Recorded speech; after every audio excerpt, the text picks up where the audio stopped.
Bonsoir à tous, anciens fidèles et nouveaux curieux, bienvenue sur Geopolitics News, la chaîne qui explique les coulisses du pouvoir, les crises et les alliances qui changent le monde. Aujourd'hui, notre livre du jour s'intitule « Ils savent que je sais tout, ma vie en France-Afrique » de Robert Bourgi. Vous allez entrer dans un récit porté par des scènes directes, des dialogues et des documents qui donnent du poids aux révélations. On y parle de réseaux, de financement, de présidents et de secrets gardés pendant des décennies. Si vous aimez comprendre comment la géopolitique se décide loin des caméras, ce livre est fait pour vous. Le lien d'achat vous attend après la vidéo. Installez-vous et profitez de l'histoire du jour. Ce livre se termine comme une conversation qui s'arrête trop tôt. On ferme la dernière page, mais on garde l'impression d'avoir vu une pièce cachée du pouvoir. Dans Ils savent que je sais tout, ma vie en France-Afrique, Robert Bourgi raconte une trajectoire au contact direct des chefs d'État, des conseillers, des intermédiaires et des messagers. Le récit ne cherche pas à être neutre. Il avance avec une voix sûre, parfois blessée, parfois fière, et il entraîne le lecteur dans des scènes courtes, presque filmées. On passe d'un bureau présidentiel à un couloir d'aéroport, d'un dîner discret à une mission urgente. Chaque épisode ouvre une question simple. Qui décide vraiment et à quel prix? Cette tension, posée dès les premières pages, pousse à continuer. La conclusion du livre insiste sur une idée forte, comprendre les mécanismes. Au lieu de rester dans le slogan, l'auteur décrit des réseaux, des habitudes, des réflexes et des codes. Le texte annonce aussi un socle de preuves. Les annexes reproduisent environ 150 documents sélectionnés, comme des agendas, des notes, des lettres et des correspondances. Selon l'ouvrage, ce matériau couvre presque un demi-siècle, des débuts de Jacques Chirac au RPR en 1976 jusqu'au coup d'État au Gabon en 2023. Cette présence de traces change la lecture. On ne lit plus seulement une confession, on lit un dossier, avec des dates, des noms et des pièces qui renforcent ou questionnent chaque souvenir. Le livre rappelle aussi le coût humain. Quand des fonds servent à influencer Paris, il manque aux hôpitaux, aux routes et aux écoles. L'auteur et son interlocuteur posent la question du regard des peuples africains et du réveil durable des mémoires. Cette dimension donne un sens. Lire pour comprendre ensemble, pas seulement pour s'indigner. Qui est Robert Bourgi?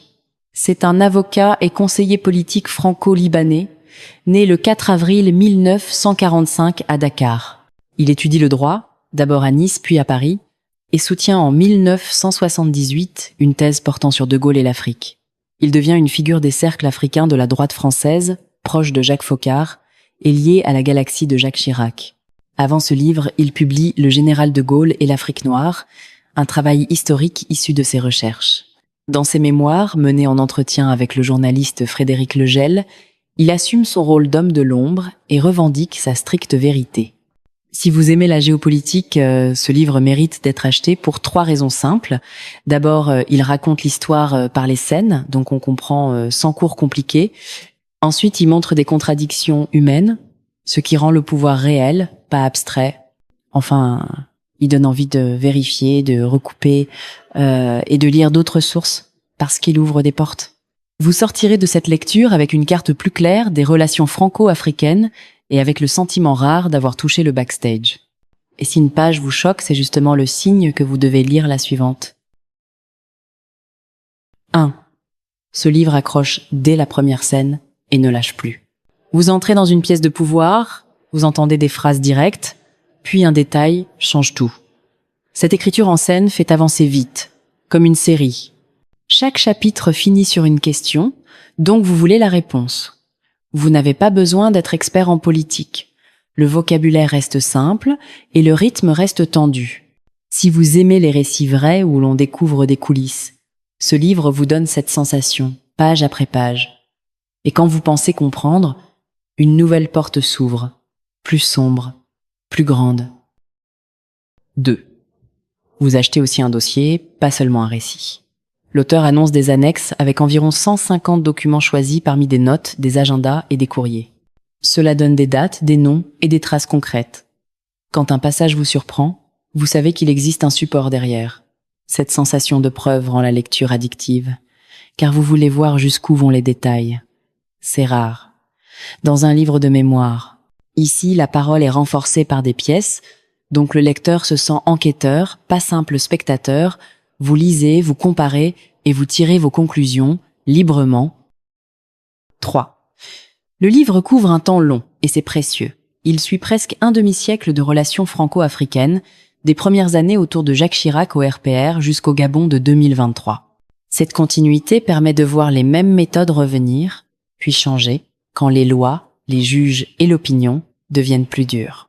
Vous comprenez comment un système peut survivre, se transformer et se cacher. Pour un lecteur de géopolitique, c'est une carte. Pour un citoyen, c'est une alarme.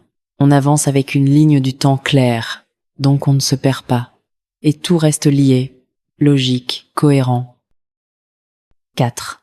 Ce livre intéresse parce que le narrateur n'est pas un simple témoin. Il se décrit comme un passage obligé entre Paris et plusieurs présidences africaines. Il prépare des audiences, transmet des messages, ouvre des portes et suit les réactions. Cette place de relais crée une tension permanente. Il sait des choses et d'autres savent qu'il sait. Vous sentez la peur, la loyauté, la méfiance et parfois la trahison. Lire ce point de vue aide à comprendre comment l'influence circule, sans vote, sans micro, juste par accès et par confiance. C'est fascinant et dérangeant, et cela explique beaucoup d'événements. 5. Si vous voulez comprendre l'argent en politique, ce livre donne des images simples et fortes. On y parle de mallettes, de sacs, d'enveloppes, de promesses et de contributions venues de chefs d'État. L'auteur décrit aussi le rôle des intermédiaires et la règle du compartimentage, quand chacun sait seulement une partie. Ces détails rendent le sujet clair, sans jargon. Vous voyez comment une demande se formule, comment elle se valide et comment elle se transporte d'un point à un autre. Ce n'est pas seulement du scandale, c'est une mécanique. Et une mécanique explique mieux que 1000 slogans. À lire absolument. 6. Le livre se lit comme une suite de missions. Une crise arrive, un canal s'ouvre, une négociation démarre, puis un dénouement tombe. Par exemple, le dossier des otages au Liban montre des rencontres, des promesses et des zones d'ombre qui restent encore inexpliquées. Cette façon de raconter crée du suspense sans inventer. On sent l'urgence, les appels, les voyages et la pression des élections. Vous tournez les pages pour savoir qui parle à qui et par quel chemin la solution passe. Même quand la fin surprend, elle reste crédible. C'est le genre de lecture qui fait oublier l'heure. Totalement. 7. Vous devriez acheter ce livre pour son style direct. Les scènes sont portées par des dialogues. Une phrase peut humilier, menacer ou révéler un rapport de force. Cela rend les personnages vivants, pas abstraits. Le lecteur entend des voix, voit des gestes et comprend des ambitions. Cette écriture transforme une matière politique en histoire lisible. Elle aide aussi à mémoriser, car on retient mieux une scène qu'un résumé. Pour une chaîne comme Geopolitics News, c'est idéal. Vous pouvez raconter des passages en gardant l'attention du public. On sort avec des images en tête et l'envie d'en citer d'autres. 8. Ce livre ne parle pas seulement de palais et de présidents, il raconte aussi une histoire familiale, avec un père commerçant et une enfance marquée par la volonté de réussir. Cette partie rend l'auteur humain, donc vous suivez mieux ses choix, même quand il dérange. Le contraste entre la vie privée et les affaires crée de l'émotion. Vous ne lisez plus un système froid, vous suivez une personne, avec ses loyautés et ses blessures. Cela donne une profondeur rare à un livre politique. On comprend comment un homme devient un messager, puis un symbole, et pourquoi certains le craignent. 9. Acheter ce livre, c'est aussi choisir une lecture utile. La fin rappelle que ces pratiques ont un coût. Quand des millions partent vers des réseaux, ils ne servent pas aux hôpitaux, aux routes, ni aux écoles. Le texte invite à regarder la responsabilité des dirigeants et la façon dont les peuples se réapproprient leur histoire.